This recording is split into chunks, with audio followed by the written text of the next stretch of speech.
ಓಂ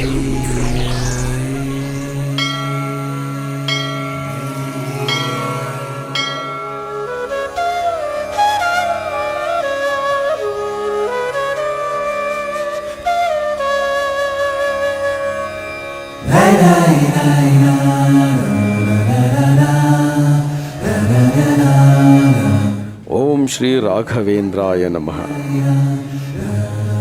ಪೂಜ್ಯಾಯ ರಾಘವೇಂದ್ರಾಯ ಸತ್ಯಧರ್ಮರತಾಯ ಚ ಭಜತಾಂ ಕಲ್ಪವೃಕ್ಷಾಯ ನಮತಾಂ ಕಾಮಧೇನುವೆ.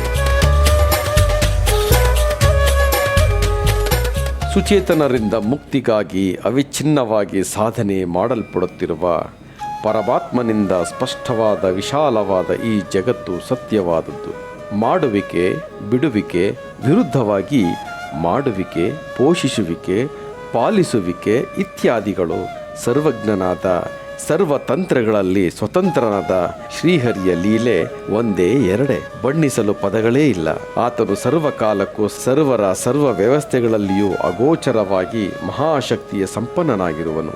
ಶ್ರೀಹರಿಯ ಸರ್ವೋತ್ತಮ ತತ್ವಜ್ಞಾನವೇ ಮೋಕ್ಷಕ್ಕಾಗಿ ದಾರಿಯಾಗಿದೆ. ಇಂತಹ ಮಹಾನ್ ಜ್ಞಾನವು ಸಿದ್ಧಿಯಾಗುವುದು ನಮ್ಮ ಕರ್ಮಭೂಮಿಯಾದ ಈ ಭರತಖಂಡದಲ್ಲಿ ಮಾತ್ರ. ಕಲಿಯುಗವು ಈಗ ಚಾಲ್ತಿಯಲ್ಲಿದೆ.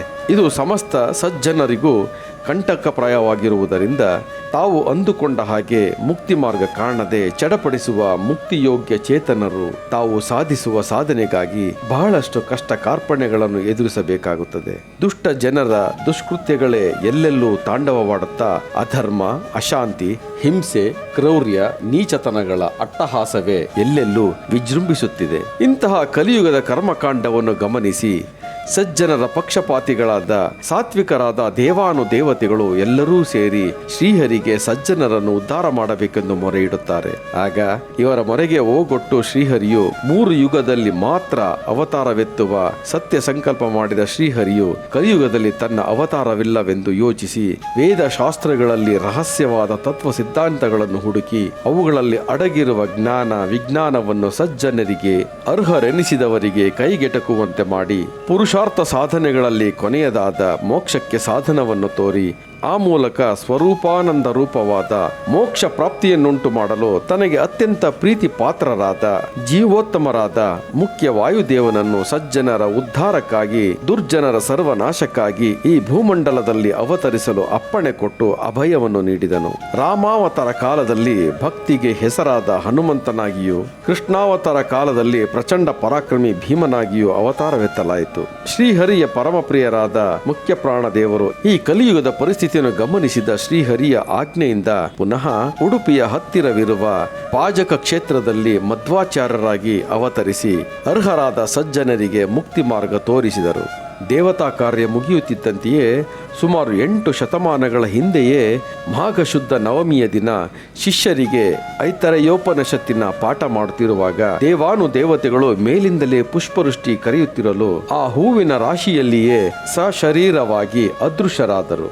ಈ ಮಧ್ವಾಚಾರ್ಯರ ನಂತರ ಅವರ ಶಿಷ್ಯರು ಪ್ರಚಾರಪಡಿಸಿದರು. ಆ ದ್ವೈತ ವೇದಾಂತ ದಿಗ್ವಿಜಯ ಪರಂಪರೆ ಇಂದಿಗೂ ಅವಿಘ್ನವಾಗಿ ನಡೆದು ಬಂದಿದೆ. ಆ ಪರಂಪರೆಯ ಶಿಷ್ಯರಲ್ಲಿ ಇಂದಿನ ನಮ್ಮ ಕಥಾನಾಯಕರಾದ ಶ್ರೀ ಗುರುರಾಘವೇಂದ್ರ ಸ್ವಾಮಿಗಳು ಪ್ರಮುಖರು. ಕ್ರಿಸ್ತಶಕ 1800 ಆಸುಪಾಸಿನಲ್ಲಿ ಶ್ರೀ ಗುರುರಾಘವೇಂದ್ರ ತೀರ್ಥರು ಮರೆಸಲಾಗದ ಅದ್ಭುತ ಪವಾಡಗಳನ್ನು ಸೃಷ್ಟಿ ಮಾಡಿದ ಮಹಾನ್ ದೈವ ಪುರುಷರಾಗಿದ್ದಾರೆ. ಶರೀರವಾಗಿ ಬೃಂದಾವನಸ್ಥರಾಗಿಯೂ ಸಜ್ಜನರಿಗೆ ಅನೇಕ ಪವಾಡದ ಚಮತ್ಕಾರಗಳನ್ನು ಮಾಡಿದ್ದಾರೆ, ಮಾಡುತ್ತಲೂ ಇದ್ದಾರೆ. ಇಂತಹ ಒಂದು ಚಮತ್ಕಾರವನ್ನು ಸ್ಮರಿಸಿ ನೀವೆಲ್ಲರೂ ಪಾವನರಾಗೋಣ ಬನ್ನಿ.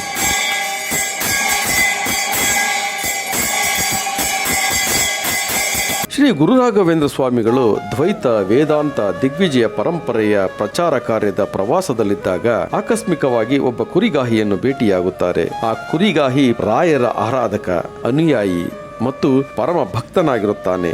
ಆತ ರಾಯರನ್ನು ಸ್ಮರಿಸದೆ ಪೂಜಿಸದೆ ಇರುವ ದಿನವೇ ಇರುವುದಿಲ್ಲ. ಪ್ರತಿ ಕ್ಷಣವೂ ರಾಯರ ಸ್ಮರಣೆಯೇ ಅವನ ಕಾಯಕ. ಇವೆಲ್ಲವನ್ನೂ ಶ್ರೀ ಗುರುರಾಘವೇಂದ್ರ ತೀರ್ಥರು ತಮ್ಮ ದಿವ್ಯ ದೃಷ್ಟಿಯಿಂದಲೇ ಗಮನಿಸುತ್ತಿರುತ್ತಾರೆ. ಆತನನ್ನು ಅಕ್ಕರೆಯಿಂದ ಹತ್ತಿರಕ್ಕೆ ಕರೆದು ಅವನ ಆಗು ಹೋಗುಗಳನ್ನು ವಿಚಾರಿಸಿದಾಗ ಆ ಕುರಿಗಾಹಿಗೆ ಕನಸು ಮನಸ್ಸಿನಲ್ಲಿಯೂ ಈ ಜನ್ಮದಲ್ಲಿ ರಾಯರನ್ನು ಕಣ್ತುಂಬಿಕೊಳ್ಳುತ್ತೇನೆಂದು ಆತ ಊಹೆಯನ್ನೂ ಮಾಡಿರುವುದಿಲ್ಲ. ರಾಯರನ್ನು ಹತ್ತಿರದಿಂದ ನೋಡಿದಾಗ ಸಾಕ್ಷಾತ್ ಭಗವಂತನನ್ನೇ ದರ್ಶನ ಮಾಡಿದಂತಾಗುತ್ತದೆ. ಅವನ ಆನಂದಕ್ಕೆ ಹರ್ಷೋದ್ಗಾರಕ್ಕೆ ಪಾರವೇ ಇಲ್ಲದಂತಾಗುತ್ತದೆ. ಇದನ್ನರಿತ ಶ್ರೀ ಗುರುರಾಯರು ಸಂತೋಷಗೊಂಡು ತುಂಬು ಹೃದಯದಿಂದ ಹರಸಿ ಆಶೀರ್ವದಿಸಿ, ಎಂತಹ ಕಷ್ಟ ಕಾಲದಲ್ಲಿ ಆದರೂ ನೀನು ನನ್ನನ್ನು ಸ್ಮರಿಸು, ನಾನು ನಿನ್ನ ಜೊತೆಗಿದ್ದೇನೆ ಎಂದು ಹೇಳಿ ಹೋಗುತ್ತಾರೆ. ಕುರಿಗಾಹಿಗೆ ಶ್ರೀ ಗುರುರಾಯರ ದರ್ಶನ ಮತ್ತು ಆಶೀರ್ವಾದದಿಂದ ಈ ಜನ್ಮ ಸಾರ್ಥಕವೆನಿಸಿಬಿಡುತ್ತದೆ. ಹೀಗೆ ಕುರಿಗಾಹಿ ಪ್ರತಿದಿನವೂ ರಾಯರನ್ನು ಸ್ಮರಿಸುತ್ತಾ ಭಜಿಸುತ್ತಾ ಪೂಜಿಸುತ್ತಾ ತನ್ನ ಕುರಿ ಕಾಯುವ ಕಾಯಕದಲ್ಲಿ ಮಗ್ನನಾಗಿರುವಾಗ ಒಂದು ದಿನ ಪರ್ಷಿಯನ್ ನವಾಬ ಅದೋನಿಯಸ್ ಕುದುರೆಯ ಮೇಲೆ ಸವಾರಿ ಮಾಡುತ್ತಾ ಕುರಿಗಾಹಿ ಕುರಿ ಕಾಯುತ್ತಿದ್ದ ಜಾಗದ ಬಳಿ ಹೋಗುವಾಗ ಅಲ್ಲಿಗೆ ಬಂದ ಬೇರೆ ಪ್ರಾಂತ್ಯದ ರಾಯಭಾರಿ ನವಾಬನಿಗೆ ನಮಸ್ಕರಿಸಿ ಒಂದು ಪತ್ರವನ್ನು ಕೊಡುವನು. ನವಾಬ ಅದನ್ನು ಬಿಚ್ಚಿ ನೋಡಿದಾಗ ಅದರಲ್ಲಿ ಸ್ಥಳೀಯ ಭಾಷೆಯ ಲಿಪಿ ಇರುವುದರಿಂದ ಓದಲು ಸಾಧ್ಯವಾಗುವುದಿಲ್ಲ. ಆಗ ಆತ ಅಲ್ಲಿಯೇ ಕುರಿ ಮೇಯಿಸುತ್ತಿದ್ದ ಕುರಿಗಾಹಿಯನ್ನು ಕರೆದು ಆ ಪತ್ರವನ್ನು ಕೊಟ್ಟು, ಈ ಪತ್ರದಲ್ಲಿ ಏನು ಬರೆದಿದೆ ಓದಿ ತಿಳಿಸು ಎಂದು ಹೇಳಿದಾಗ ಆ ಪತ್ರವನ್ನು ನೋಡಿ ದಿಗ್ಭ್ರಾಂತನಾಗಿ ಓದು ಬರಹ ಗೊತ್ತಿರದ ಆ ಅನಕ್ಷರಸ್ಥ ಕುರಿಗಾಹಿಗೆ ಒಮ್ಮೆಲೆ ಆಕಾಶವೇ ಕಳಚಿ ಮೈಮೇಲೆ ಬಿದ್ದಂತಾಗಿ ಭಯದಿಂದ ಹೆದರುತ್ತಾ ನವಾಬನಿಗೆ ತಾನೊಬ್ಬ ಅನಕ್ಷರಸ್ಥ, ಓದು ಬರಹ ತಿಳಿದಿಲ್ಲ ಎಂದು ತಿಳಿಸಿದಾಗ ನವಾಬ ಕುರಿಗಾಹಿಯ ಮಾತಿಗೆ ಕೋಪಗೊಂಡು, ಓದಿ ಹೇಳಲಿಲ್ಲ ಅಂದರೆ ನನ್ನ ಆಸ್ಥಾನಕ್ಕೆ ಕರೆದುಕೊಂಡು ಹೋಗಿ ನಿನ್ನನ್ನು ಗಲ್ಲಿಗೇರಿಸುತ್ತೇನೆ, ನಿನ್ನ ಪ್ರಾಣ ತೆಗೆಯುತ್ತೇನೆ ಎಂದು ಎಚ್ಚರಿಸಿದಾಗ ಆ ಕುರಿಗಾಹಿಗೆ ಏನೂ ಮಾಡಲಾಗದ ಸಂದಿಗ್ಧ ಪರಿಸ್ಥಿತಿ ಬಂದೊದಗುತ್ತದೆ. ಏನು ಮಾಡಬೇಕೆಂದು ತೋಚದೆ ಭಯದಿಂದ ಅಳುತ್ತಾ ಗೋಳಾಡುತ್ತಿರುವಾಗ ಆ ವೇಳೆಯಲ್ಲಿ ಈ ಹಿಂದೆ ಶ್ರೀ ಗುರುರಾಯರು ಆತನನ್ನು ಭೇಟಿಯಾದಾಗ ಎಂತಹ ಕಷ್ಟ ಕಾಲದಲ್ಲಿ ಆದರೂ ನೀನು ನನ್ನನ್ನು ಸ್ಮರಿಸು, ನಾನು ನಿನ್ನ ಜೊತೆಗಿದ್ದೇನೆ ಎಂದು ಹೇಳಿದ ಆ ಗುರುರಾಯರ ವಾಣಿ ತಟ್ಟನೆ ನೆನಪಿಗೆ ಬಂದು ಶ್ರೀ ಗುರುರಾಯರನ್ನು ಭಕ್ತಿಯಿಂದ ಪ್ರಾರ್ಥಿಸುತ್ತಾ, ಅಪ್ಪ ತಂದೆ ಶ್ರೀ ಗುರುರಾಯರೇ, ಈ ಸಂದಿಗ್ಧ ಪರಿಸ್ಥಿತಿಯಿಂದ ನನ್ನನ್ನು ಪಾರು ಮಾಡು, ನನ್ನ ಪ್ರಾಣ ಉಳಿಸಪ್ಪ ಎಂದು ಮನದಲ್ಲಿಯೇ ಪ್ರಾರ್ಥಿಸಿ ಪತ್ರವನ್ನು ಓದಲು ಪ್ರಾರಂಭಿಸುವನು. ಶ್ರೀ ಗುರುರಾಘವೇಂದ್ರ ತೀರ್ಥರ ಕೃಪೆ, ದಯೆ ಮತ್ತು ಅನುಗ್ರಹದಿಂದ ಅಕ್ಷರಾಭ್ಯಾಸ ಮಾಡಿದವನ ಹಾಗೆ ನಿರರ್ಗಳವಾಗಿ ಆ ಪತ್ರವನ್ನು ಓದಿ ಮಾಹಿತಿ ತಿಳಿಸುವನು. ಆ ಕುರಿಗಾಹಿಗೇನೆ ಪರಮಾಶ್ಚರ್ಯವಾಗುವುದು.